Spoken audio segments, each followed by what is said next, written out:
Hello friends, welcome back to my channel Payal's kitchen and home. So friends, આજે આપણે બનાવીશું fibre, protein, carbs અને mineral વિટામિન્સથી ભરપૂર એવા ઓટ્સની ખીર.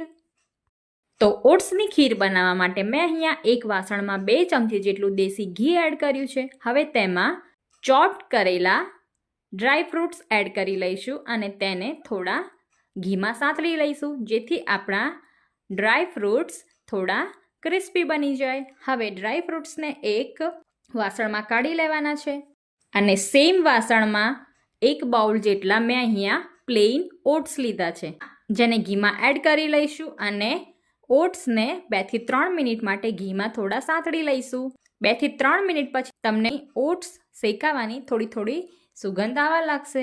તો હવે આ જ ટાઈમે આપણે ઓટ્સમાં દૂધ એડ કરી લઈશું. મેં અહીંયા 1 બાઉલ ઓટ્સ સામે સેમ બાઉલથી 2 બાઉલ જેટલું દૂધ એડ કર્યું છે.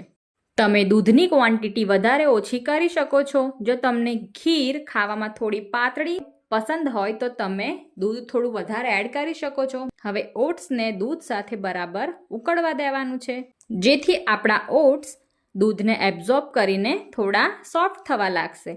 હવે ખીરમાં ગળપણ માટે મેં અહીંયા શુગર એડ કરી છે.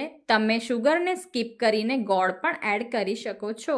શુગર કે ગોળ તમે તમારા ટેસ્ટના અકોર્ડિંગ વધારે ઓછા કરી શકો છો. શુગર ખીરમાં મેલ્ટ થઈ ગઈ છે, તો હવે આપણે અડધી ચમચી જેટલો ઇલાયચી પાવડર એડ કરીશું અને લાસ્ટમાં કટ કરેલા અને શેકેલા ડ્રાય ફ્રૂટ્સને ખીરમાં એડ કરી લેવાના છે. તો ફ્રેન્ડ્સ, તમે જોઈ શકો છો આપણી સ્વાદથી ભરપૂર એવી ઓટ્સની ખીર બનીને રેડી છે, જે નાના બાળકોથી માંડીને મોટા લોકો સુધી બધાને જ ખાવામાં ખૂબ જ પસંદ આવશે. અને ઓટ્સ ફાઈબર અને કાર્બ્સથી ભરપૂર હોવાથી તે આપણી ડાયજેસ્ટ સિસ્ટમ માટે ખૂબ જ ગુણકારી છે. તો ફ્રેન્ડ્સ, ઓટ્સને તમારા મીલ પ્લાનમાં જરૂરથી ઇન્ક્લુડ કરો. તો ચલો હવે ફરી મળીશું એક નવી રેસીપી સાથે. ત્યાં સુધી બાય બાય, જય શ્રી કૃષ્ણ, રાધે રાધે.